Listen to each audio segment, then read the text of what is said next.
नैमिषारण्य में ये भागवत का महायज्ञ चल रहा था। उस समय शौनक ऋषि ने काफी सारे प्रश्नोत्तर किए सुत गोस्वामी के साथ में, और भागवत के पहले स्कंद के 12वें अध्याय में शौनक ऋषि पूछ रहे हैं सुत गोस्वामी से। मैं पढ़ूंगा। शौनक मुनि ने कहा, महाराज परीक्षित की माता उत्तरा का गर्भ अश्वत्थामा द्वारा छोड़ गए अत्यंत भयंकर तथा अजय ब्रह्मास्त्र द्वारा विनष्ट कर दिया गया, लेकिन परमेश्वर ने महाराज परीक्षित को बचा लिया। अत्यंत बुद्धिमान तथा महान भक्त महाराज परीक्षित उस गर्भ से कैसे उत्पन्न हुए, उनकी मृत्यु किस प्रकार हुई और मृत्यु के पश्चात उन्होंने कौन सी गति प्राप्त की, हम सभी अत्यंत आदर पूर्वक महाराज परीक्षित के विषय में सुनना चाहते हैं, जिन्हें श्री सुखदेव गोस्वामी ने दिव्य ज्ञान प्रदान किया। कृपया करके हमें इस विषय के बारे में बताइए। तो शौनक ऋषि ने क्या पूछा सुत गोस्वामी से? महाराज परीक्षित के बारे में। हमारा जो ये अंतिम सेशन होने वाला है वो पूरा महाराज परीक्षित के ऊपर होगा। जो 12वें अध्याय में शौनक ऋषि ने सुत गोस्वामी से पूछा महाराज परीक्षित के बारे में। महाराज परीक्षित कौन थे? महाराज परीक्षित अभिमन्यु के बेटे थे। अभिमन्यु अर्जुन के बेटे थे। तो उत्तरा जो थी वो अभिमन्यु की वाइफ थी, पत्नी थी, और उनके कोख में पूरे के पूरे सारे पांडव वंश का लास्ट पुत्र बचा हुआ था, परीक्षित महाराज। तो परीक्षित महाराज जो थे वो थे पोते अर्जुन के पोते। और अश्वत्थामा के मन में आया कि क्यों ना परीक्षित को उत्तरा के कोप में ही मार दिया जाए। अश्वत्थामा ने सोचा कि क्यों ना आखिरी वंशज को पांडवों के उत्तरा के कोप में मार के खत्म किया जाए। तो उन्होंने क्या किया? ब्रह्मास्त्र लिया, ब्रह्मास्त्र को छोड़ दिया उत्तरा की कोप की तरफ। जैसे ही उत्तरा को लगा कि बहुत प्रज्वलित अग्नि उनके शरीर के पास आ रही है और उनकी कोख में कुछ दिक्कतें आ रही, कुछ परेशानियां हो रही हैं, उस समय उन्होंने भगवान श्री कृष्ण को याद करना शुरू किया कि हे भगवान, हे श्री कृष्ण, हे परमेश्वर भगवान श्री कृष्ण, अभी ये जो पांडव पुत्र है मेरे हृदय में, मेरे कोख में, अभिमन्यु का बेटा है, लास्ट वंशज है, मैं चाहती हूँ इसका जन्म दूं, और मुझे लग रहा है ये मर जाएगा मेरे कोख के अंदर, मैं इस बच्चे को जन्म नहीं दे पाऊंगी। कृपया करके अगर आप बचा सकते हैं तो सिर्फ आप ही बचा सकते हैं, और कोई नहीं बचा सकता।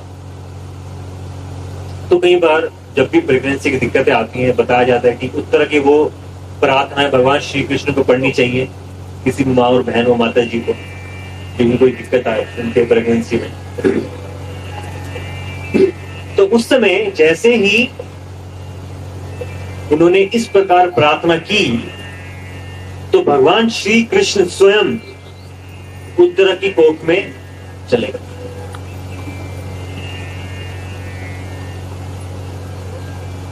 अब सोचिए, अगर हमने सच्चे दिल से भगवान श्री कृष्ण को याद किया है, उनकी शरण ली है, तो हमारे लिए कुछ भी करने के लिए तैयार है।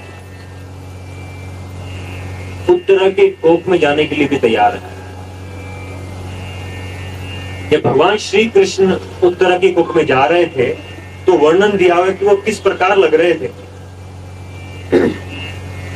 मैं पढ़ता हूं।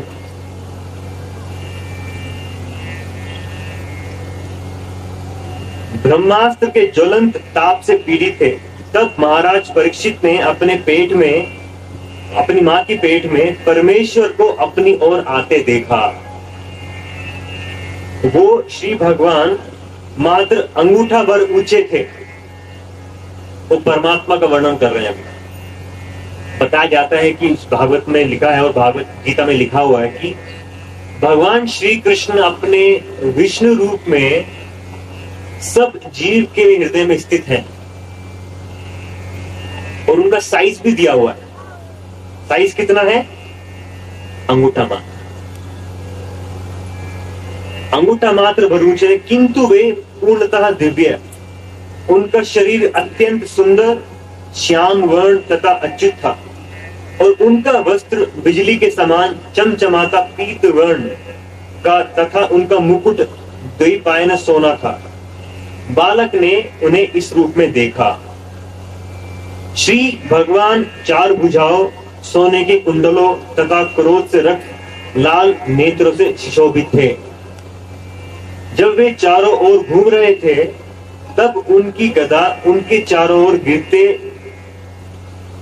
निरंतर चक्कर लगा रही थी। श्री भगवान ने उस ब्रह्मास्त्र के तेज को विनष्ट करने में इस प्रकार संलग्न थे कि जिस प्रकार सूर्य ओस की एक बूंद को उड़ा देता है। एक ओस की बूंद कितनी होती है? कुछ नहीं होती ना। अगर सूरज चाहे तो उसे कैसे भी उड़ा सकता है। तो ब्रह्मास्त्र की तेज रोशनी जो उत्तर के को जला रही थी, वो भगवान श्री कृष्ण के कोप में जाने मात्र से उड़ गई, खत्म हो गई। तो सुदर्शन चक्र ने उन्हें बचा लिया और महाराज परीक्षित ने पहली बार अपनी मां की कोख में भगवान श्री कृष्ण के दर्शन किए। सोचिए कितने महान व्यक्ति तो रहा होगा, कितने भाग्यवान रहे होंगे, कितने सौभाग्यशाली रहे होंगे कि मां की कोख में ही भगवान श्री कृष्ण स्वयं उन्हें बचाने आ रहे हैं। और जब उनका जन्म हुआ, युधिष्ठिर महाराज ने पूछा कि इन परीक्षित का व्यवहार कैसे होगा, इस बच्चे का जीवन कैसे जीतेगा, कैसा व्यवहार रहेगा। तो उन्होंने बताया कि ये पूरे के पूरे राज्य को इक्ष्वाकु की तरह पालेगा। जिस प्रकार इक्ष्वाकु महाराज ने पूरे के पूरे समाज को, पूरे अपने किंगडम को, पूरे राज्य को संभाला था, उसी प्रकार महाराज परीक्षित पूरे राज्य को संभालेंगे। और जिस प्रकार रामचंद्र ने अपने वचनों को पूरा उद्यम थे, वो पूरा करेंगे अपने वचनों को, उसी प्रकार महाराज परीक्षित रामचंद्र की तरह अपने दिए हुए सब वचनों को पूर्ण करेंगे।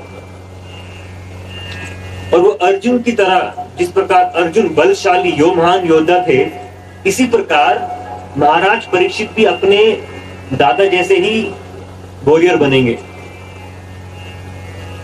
और जितनी सहनशीलता धरती के अंदर होती है, कितना बोझ डालो धरती के ऊपर, धरती कभी रिबेल नहीं करती, सहनशीलता होती है धरती के अंदर, उतनी ही सहनशीलता महाराज परीक्षित के व्यवहार में होगी। और जितनी दया रांति देवी के अंदर थी, जिन्होंने अपना शरीर काट के भी दे दिया था बांटने के लिए, खाने के लिए नर पक्षियों को, इतने दयालु होंगे महाराज परीक्षित। और जिस प्रकार प्रहलाद महाराज सब भक्तों में भगवान श्री कृष्ण के सर्वश्रेष्ठ होते हैं, इसी प्रकार महाराज परीक्षित इसी प्रकार बहुत फेमस होंगे, बहुत विख्यात होंगे, जिसे प्रहलाद महाराज थे। इतने सारे के सारे राजाओं की क्वालिटीज एक शरीर में आ गई महाराज परीक्षित के। जब महाराज परीक्षित इतने बड़े राजा थे, उस समय जब वो बड़े हुए तो उनका नाम पड़ा परीक्षित। महाराज परीक्षित का नाम परीक्षित क्यों पड़ा? बहुत इंपॉर्टेंट बात है कि महाराज परीक्षित का नाम महाराज परीक्षित क्यों पड़ा। परीक्षित शब्द आता है परीक्षण करने से। जैसे बहुत सारे टीचर्स बैठे हुए यहाँ पे, तो परीक्षण के समय परीक्षण करते हैं, क्या चल रहा है क्या नहीं चल रहा है, देख रहे हैं, सब कुछ ऑब्जर्व कर रहे हैं। इसी प्रकार महाराज परीक्षित जब भगवान श्री कृष्ण के दर्शन किए थे उन्होंने अपनी मां की कोख में, उनके मन में इतना डीप, इतना अत्यंत गहन संस्कार बन गया था कि वो भगवान श्री कृष्ण को हर जगह परीक्षण कर रहे थे। कहाँ है भगवान, इधर है क्या, इधर है क्या, इधर है क्या, इधर है क्या। इस प्रकार उनका जीवन महाराज परीक्षित भगवान को ढूंढने नहीं चला गया, परीक्षण करते हुए, इसलिए उनका नाम पड़ा महाराज परीक्षित। तो कितनी महत्वपूर्ण बात है, जब भी एक माँ की कोख में संतान होती है तो उस समय दिया गया संस्कार बहुत गहन मन में चला जाता है।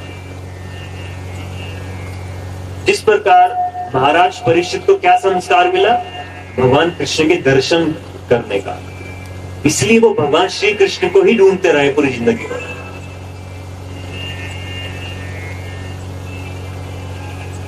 तो एक बार क्या हुआ, महाराज परीक्षित जंगल में एक हिरण के पीछे जा रहे थे मारने के लिए। क्षत्रियों को ये आज्ञा होती है कि आप जाके भी शिकार कर सकते हैं, क्योंकि इन्हें ट्रेनिंग चाहिए होती है युद्ध में जीतने के लिए, युद्ध में शिकार करने, युद्ध में मारने के लिए।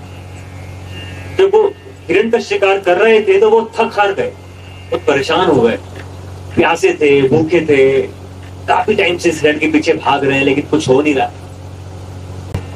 तो जब महाराज परीक्षित को बहुत प्यास लगी, उन्हें मेरी तरह एक क्लियर वाटर की बोतल नहीं मिल पाई। वहां पे एक कुटिया थी, वहां पे वो कुटिया के अंदर गए। वहां पे समीका ऋषि नाम के बहुत बड़े ऋषि, जो अंगिरा मुनि के वंशज में आते हैं, समीका ऋषि, वो ध्यान में लगे हुए थे। तो महाराज परीक्षित को लगा, मैं इस ऋषि मुनि के यहाँ पे आया हूँ, मैं एक पूरे प्रजा का राजा हूँ, तो ये तो बनता है कि वो मुझे कुछ बात करे, कुछ जीत करे, मुझे कुछ आसन दे बिठाने के लिए, कुछ पानी दे, कुछ जल दे। लेकिन ध्यान में बैठा हुआ है, ध्यान में बैठे हुए बहाना कर रहे हैं। उनके मन में ऐसा विचार आया। क्या विचार आया महाराज परीक्षित के मन में, कि शमिका ऋषि जो है वो थोड़ा नाटक कर रहे हैं, ध्यान कर रहे हैं, ध्यान कर नहीं रहे हैं, ताकि वो मुझे मेरी आग भगत ना करनी पड़े हो। तो उन्होंने सोचा ठीक है, मैं इसको सबक सिखाता हूँ। मुझे बहुत गुस्सा आ गया महाराज परीक्षित, और इतना गुस्सा आया कि वो बाहर गए और एक मृत सर्प की शरीर को पकड़ा और उनके गले में डाला। महाराज परीक्षित ने मृत सर्प के शरीर को उनके गले में माला के रूप में पहना दिया, शमिका ऋषि को। उसी समय श्रृंगी, जो उनके 7 वर्ष के बेटे थे, वो कहीं पर खेल रहे थे, उनको ये ध्यान पड़ गया, उनको ये समझ आ गया कि मेरे पिताजी का असम्मान किया है, डिसरिस्पेक्ट की है महाराज परीक्षित ने। इतना गुस्सा आया श्रृंगी को, इतना गुस्सा आया, उन्होंने अपने पूरा ब्राह्मण तेज लगाकर महाराज परीक्षित को श्राप दे दिया। और श्राप क्या दिया, 7 दिन में जिस सांप का शरीर डाला था ना तुम्हें मेरे पिताजी गले में, उसी प्रकार का सांप आएगा, वो तुम्हें डस के मार देगा 7 दिनों के अंदर। अब वैसे देखा जाए महाराज परीक्षित ने इतना बड़ा भी कुछ नहीं किया, ठीक है वो गुस्सा थे, डाल दिया, लेकिन मृत्यु का दंड मिल जाए उसके लिए। मान लो आपने कुछ 1000 रुपए की चोरी कर ली, उस 1000 रुपए की चोरी की आपका सारी प्रॉपर्टी ली जाएगी, जस्टिस नहीं है ना। इसी प्रकार